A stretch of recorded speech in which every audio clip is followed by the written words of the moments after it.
Today I'm going to share with you the 7 keys to be successful with business acquisitions. If you don't know me, my name is Moran Pober. I'm the founder and CEO of Acquisitions.com. We're the largest community of M&A entrepreneurs and investors, and we're also right now looking to invest in our fund. In the last 3 years, we were involved in 100 plus multi-million-dollar acquisitions. So, 7 key steps to be successful with business acquisitions. Let's go to number 1. Number 1 is deal flow. Mattered more than anything. I don't care what you have money, you have operations, you're good at any sector, or you have tons of experience. If you don't have good deal flow, you're not going to be successful with business acquisitions. This is before everything else. The seller's got to be motivated. You got to be really excited to sell the business or join you as a partner. If that's not the case, it's just going to be a struggle and you're not going to be successful at this. Number 2, debt. The quality of the debt. Now that's going to be involved in a lot of your deals, especially if you're doing an LBO. LBO is leverage buyout. You're not necessarily going to use LBO in all of your deals or using banks in all of your deals, but a lot of the acquisitions are going to get banks involved just because it's leverage, is good. It allows you to do bigger deals. So you need to ask yourself, do you have financial institutions to talk to? Do you know who to talk to? Do you know what the kind of financing you can use? For us, we have a lot of financial institutions in our network, so we can really create white glove, red carpet introductions to those institutions. Now, if you're going to subscribe, like, and comment below, we're going to give giveaways of gift cards. And every time in the next video, you can see the winner in the comments. So go right now, subscribe, like, and comment, and you'll have a chance to win. Number 3, cash or equity. Can you get it? If you have more access to equity, that means you can do more deals. Do you know people to help you with equity? Do you know when to use equity? Do you have different structures that you can get access to cash or equity? Some deals you don't need equity, right? But again, if you have access to equity, you have different structures to provide equity. It means that you can do better, bigger deals. Number 4, management. Who's running the business? Are you going to run the business? Do you know anything about the business? Do you have any background about the business? Do you have any contacts? Do you know anyone?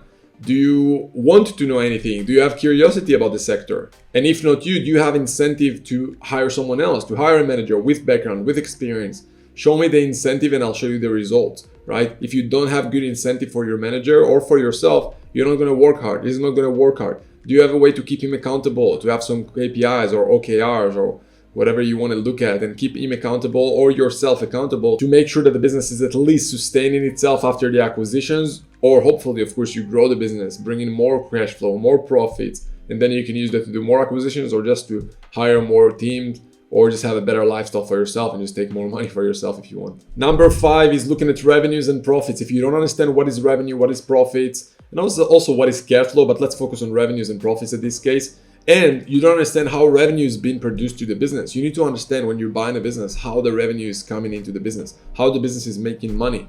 There's only 2 ways to make the business more successful: to either increase revenue or to save costs. To save costs, to increase profit. So what do you do? What do you know that you can do? Do you at least understand how the business is currently bringing revenues and profits to the business? And when you look at the business, you need to ask yourself, is it enough for your lifestyle, or do you need bigger businesses, bigger revenues, bigger profits? Do you have enough money to hire the teams that you want with that profit, with that revenues? Is that something that is even in your target to have a business in that revenues and profits? Would the seller take you seriously wanting to buy a business like that with such revenues and profits? And also, what is your plan to go out there and increase revenues and save costs to increase profits? And also, what is your plan to increase valuation? A lot of small businesses, private businesses, never check their valuation ongoing. And when they're not doing that, guess what? If you don't check your valuation ongoing, then how do you know what your business is worth? How do you know that you're actually improving your business every month? Do you have any specific numbers that you can look at every single month to know if you're growing the business? Otherwise, why are you spending your time on that business? Go out there and do something else, or just invest in Tesla or Bitcoin like 99% of the world are doing. Now, I'm not saying that I don't have Bitcoin. I love Bitcoin, but very specific niche in Bitcoin, which if you watch a lot of my videos, you probably know what that is, but probably not for this video.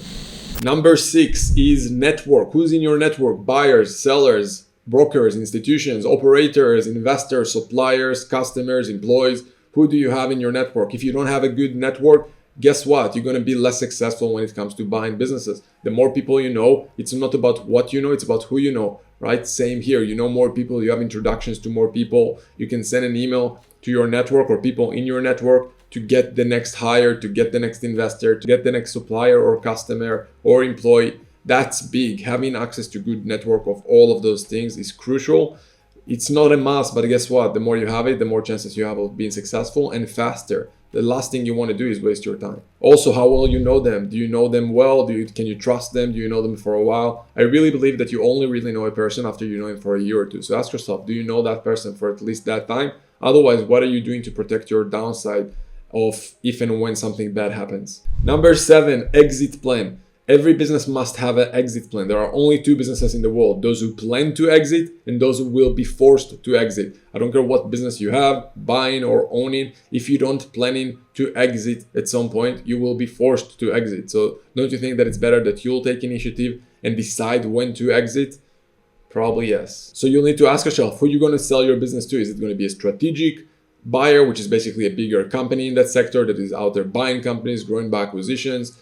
Do you know them? Do you trust them? I had a friend that had a horror story trying to sell his business to a strategic buyer that literally stole a lot of his employees, customers, and then instead of selling the business for millions of dollars, he had to almost going bankrupt because he just didn't know how to handle the exit. He didn't know how to handle the transition and due diligence and make sure that he's protected. Maybe you're going to sell to an individual. We work with a lot of individuals who buy their first business. How do you filter them and make sure that they're serious? Or how do you know that they're going to do something good with the business and not going to take it to the ground?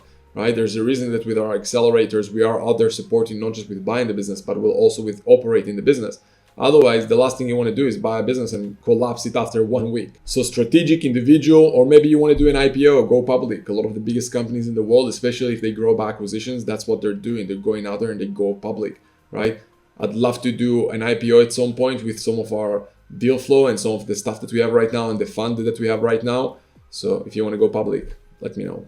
And the last type of exit is basically exit responsibilities. I consider that as an exit, which basically means taking a step back and letting someone else to run the day-to-day while you are still the owner of the business. Kind of like what Jeff Bezos just did. He resigned as CEO, but he's still on the board. He's still somehow involved, but he's not necessarily involved in the day-to-day unless he wants, right? So he exits a lot of responsibilities to go and do whatever he wants. And I'm sure that if he wants to do something in Amazon, people will let him. Number 8 is confidence. I'm sure you probably didn't think I'm going to put confidence in here, but I'm telling you, this is probably the most important thing in here. If you didn't buy a business yet, if you're not successful in business yet and you're not where you want to be, probably one of the biggest reasons for that is because you just don't have confidence, clarity, and conviction in what you're doing.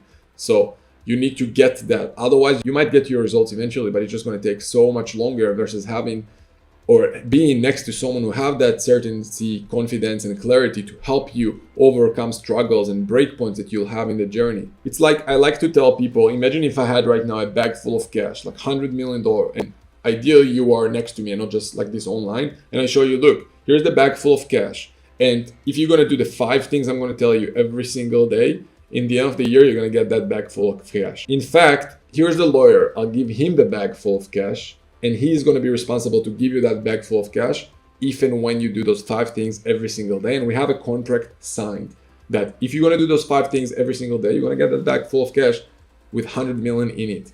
Let me know in the comments below, would you do those 5 things every single day, pretty much no matter what those things are? Now, obviously it depends on those things, what they're going to be, but do you agree that right now you'll have so much more confidence to take the action every single day?